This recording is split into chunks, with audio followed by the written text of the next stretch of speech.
Jeune fille, jeune garçon, burkinabé pris de patriotisme, tu as entre 18 et 25 ans, tu veux défendre ta patrie à travers ta parole, inscris-toi gratuitement dans ta région et participe à la première édition du concours national d'art oratoire patriotique Faso Aura, organisé par la télévision C360. Faso Aura, c'est du 1er août au 28 septembre 2025 avec 13 étapes régionales et les phases finales nationales à Ouagadougou. Tu es candidat Faso Aura, donne de la voix et exprime ton amour pour le Burkina Faso en français et en langue nationale à travers des discours éloquents empreints de civisme et de patriotisme et tente de remporter de nombreux lots. Infoline 61 04 05 05 67 47 25 41. Faso Aura, pour ma patrie, j'élève ma voix.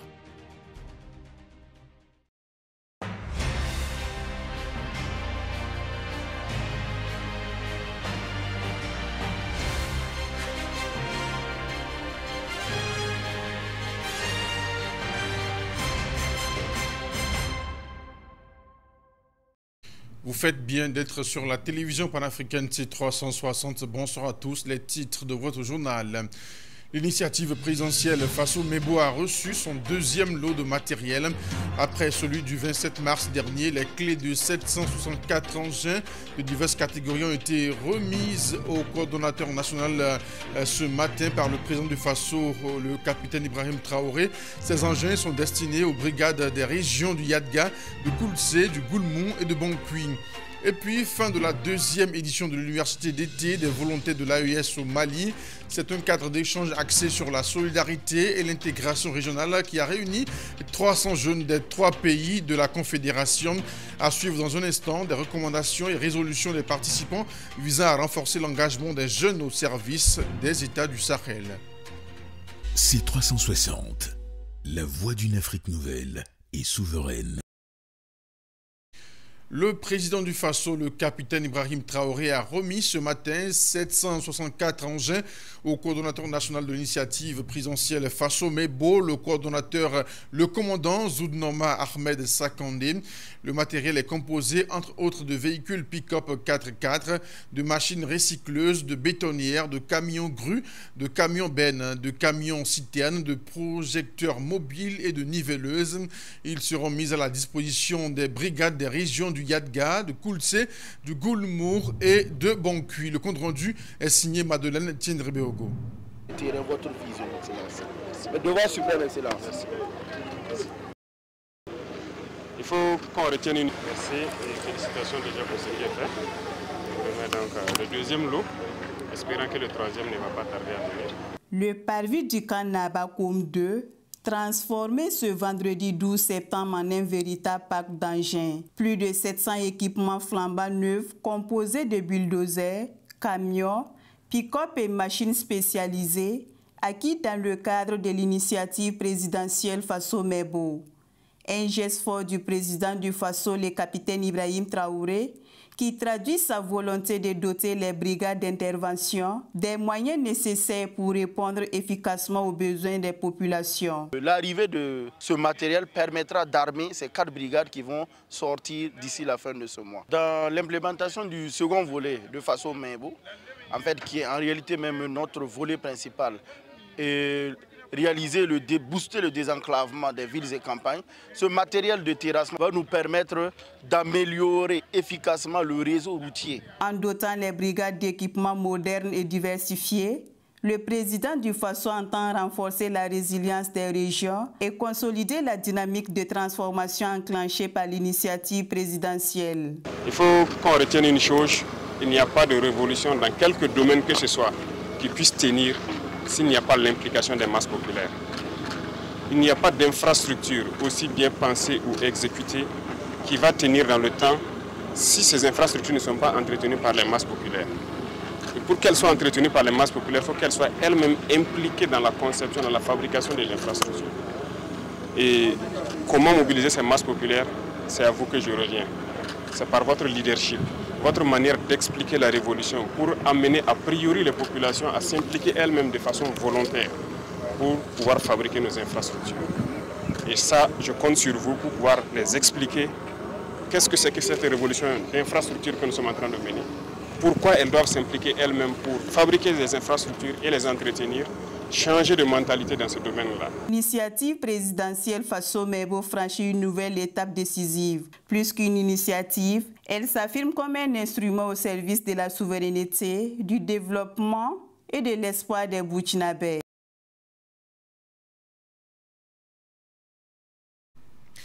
La deuxième édition de l'université d'été des volontaires de l'AES a pris fin cet après-midi au Mali. Après Zignari au Burkina Faso, cette rencontre tenue à Kabala a réuni 300 jeunes de la Confédération AES durant 3 jours autour des questions essentielles pour un volontariat à impact positif dans l'espace confédéral. De fortes recommandations ont été formulées à l'issue de cette rencontre entre jeunes de l'AES. Les détails avec Aboubakar Sangaré depuis Bamako. Placé sous le thème « L'impératif engagement des volontaires pour une reconstruction réelle des nations », la deuxième édition de l'Université d'été des volontaires de l'AES a connu son épilogue. 300 jeunes se sont retrouvés durant 3 jours pour renforcer et cadrer le volontariat en vue de l'épanouissement de la Confédération AES.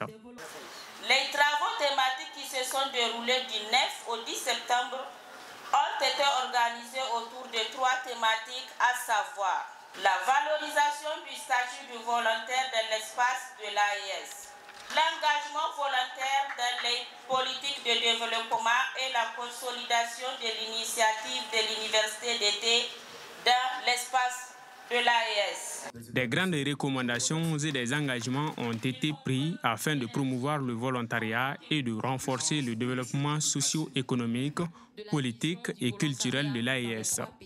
Contribuer à la vulgarisation et à la mise en œuvre des idéaux de l'AES, faire une contribution volontaire, matérielle ou financière à chaque édition de l'université d'été au profit des forces communes de l'AES.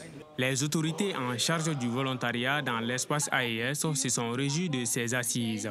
Elles n'ont pas manqué de rappeler aux jeunes leurs responsabilités et leurs devoirs pour un espace confédéral prospère. Le volontariat n'est plus un simple acte de générosité, c'est un levier puissant de transformation, d'engagement citoyen et de cohésion régionale, surtout en ce qui concerne l'espace AES. Vos réflexions, vos échanges, vos propositions et votre enthousiasme ont donné vie au thème de cette édition, l'impératif engagement des volontaires dans la consolidation des acquis de la Confédération des États du Sahel. Un document cadre a été soumis aux différents ministères en charge du volontariat. Cette initiative, portée par le Cercle d'action pour le développement économique et social du Burkina Faso, se tiendra désormais de façon tournante. Après le Mali, la République du Niger accueillera la 3e édition en 2026. Aboubakar Sangaré Bamako pour la C360. Restons au Mali où le ministère de la Jeunesse et des Sports, chargé de l'instruction civique et de la construction citoyenne, a organisé hier jeudi 11 septembre 2025 une journée de citoyenneté en prélude au 22 septembre, date anniversaire de l'indépendance du pays. Cette journée a consisté à nettoyer, à repeindre les grandes voies menant au monument de l'indépendance. L'activité a enregistré la participation des jeunes de l'AES présents à Kabala dans le cadre de l'université d'été des volontaires. La correspondance à Bamako d'Aboubakar Sangari. Pinceau en main, le ministre malien en charge de la jeunesse et de la citoyenneté, accompagné de son homologue de l'environnement, s'est placé en première ligne pour embellir la ville de Bamako. Un acte de citoyenneté qui s'inscrit dans le cadre de l'université d'été des volontaires de l'AES. La tâche du jour est de repeindre les voies menant au monument de l'indépendance en prélude à la fête de l'indépendance. Nous sommes là aujourd'hui pour vraiment embellir l'axe du monument de l'indépendance parce que c'est ici que se tiendra le défilé militaire ou le défilé civil aussi. Donc je remercie aussi l'engagement des jeunes qui sont présents aussi avec ceux du Burkina, du Niger qui sont là pour nous accompagner dans ce sens. Les 300 jeunes de l'université d'été des volontaires de l'AES accomplissent cette mission aux côtés des autorités. L'envoyé spécial du président du Faso, Dominique Colombo, est fier de participer à cette initiative à côté de ses jeunes frères. Nous sommes ici en terre malienne, dans le cadre bien sûr des universités d'été, des volontaires des 3 États qui forment l'AES. Donc nous sommes bien sûr venus accompagner nos jeunes frères pour un partage d'expérience en ce qui concerne bien sûr toutes les actions dans le sens du développement communautaire, toutes les actions citoyennes qui concourent vraiment à l'épanouissement des communautés. Selon le ministre Abdul Kassim Fomba, cette activité traduit la volonté ferme des autorités de vulgariser l'esprit d'engagement citoyen. Et vous savez, aujourd'hui, nos autorités tiennent à ce que nos environnements soient adéquats, qu'il y ait un bien-être de vie pour tous les citoyens. Nous avons les volontaires de l'AIS qui sont ici présents et je pense qu'ils ont bien voulu, dans le cadre de leur agenda, avoir une journée citoyenne. Ça coïncide avec cette journée, mais il y a une autre coïncidence, c'est que c'est bientôt le 22 septembre. C'est la fête de l'indépendance du Mali et même vous pourrez dire partout que les jeunes de l'AIS ont aidé à embellir la ville de Bamako pour qu'on puisse accueillir les 22 septembre ici. Le boulevard de l'Indépendance fait ainsi peau neuve pour accueillir les défilés du 22 septembre, fête de l'indépendance du Mali au prix de l'engagement citoyen. Aboubakar Sangaré Bamako pour la C360 TV. La France d'Emmanuel Macron continue de vaciller, le constat est palpable.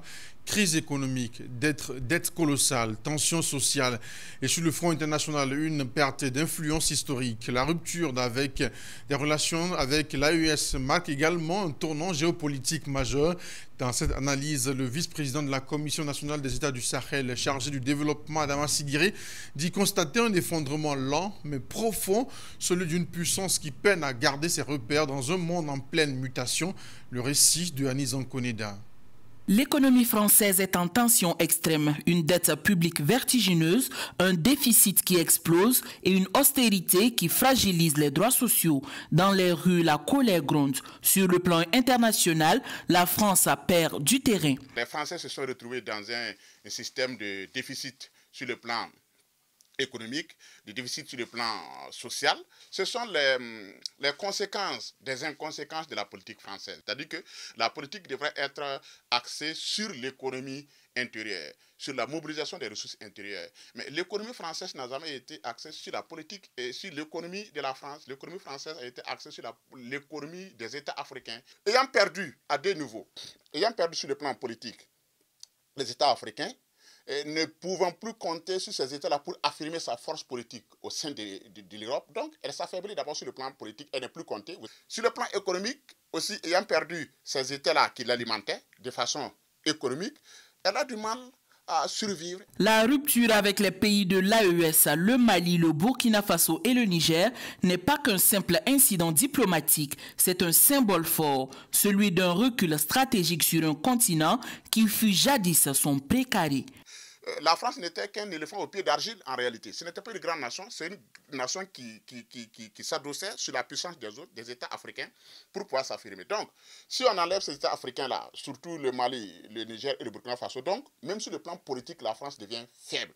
Sa voix ne compte plus, elle n'arrive pas à peser dans l'Union européenne comme de par le passé. Ça, c'est un premier fait. Le deuxième fait est qu'il y a un lien direct entre politique et économique. Les deux vont de pair. Voilà. Et pour être politiquement fort, il faut être économiquement fort. Alors que la force de l'économie française aussi ne se repose pas sur la richesse des Français, sur la richesse du territoire français. Parce que comme on le dit, la France n'a pratiquement rien. Elle n'a pas de pétrole, elle n'a pas d'uranium, elle n'a pas de ressources naturelles, elle n'a pratiquement rien. C'est un sol aride. À force d'ignorer les signaux faibles, la France se réveille face à une perte d'influence brutale. L'économie vacille, la diplomatie s'effrite, l'isolement s'installe. C'est du moins le constat que l'on peut faire de la situation actuelle du pays d'Emmanuel Macron. Un séisme silencieux, profond et peut-être irréversible. La situation politique, sécuritaire, sociale et économique que traverse la France aujourd'hui est une conséquence et une justice divine après de nombreuses années de souffrance imposées à l'Afrique et plus particulièrement au Burkina Faso. C'est le constat de Alouna Traoré, militant d'août 1983. Pour lui, la France a imposé le terrorisme au Burkina Faso et au pays de l'AES afin de contrôler ses intérêts dans ces différents pays. Alouna Traoré a donc invité la jeunesse burkinabé et celle de l'AES à pérenniser les idéaux du capitaine Ibrahim Traoré. Il répond aux questions de Baba Youb Diarra. C'est la France qui nous attaque par différents manèges. Le chien ne change pas sa façon de s'asseoir. Il faut dire les choses telles qu'elles sont. Ces propos de Alouna Traoré sont durs, secs, crus, mais pleins de sens. Le Burkina Faso, longtemps assujetti à la servitude du seul maître, la France, est aujourd'hui en bonne marche vers l'horizon du bonheur. Par contre, la France d'Emmanuel Macron paye le prix du sang versé des milliers de Burkinabés, bâillonnés, pillés, massacrés, vilipendés. La France est le seul capitaine à bord des navires du terrorisme au Burkina Faso. Ils ont trouvé un moyen. Et qui est cette communauté nationale-là qui dort et qui se lève du jour au lendemain être munie d'armes? C'est vraiment la génération spontanée. Ça a dormi debout.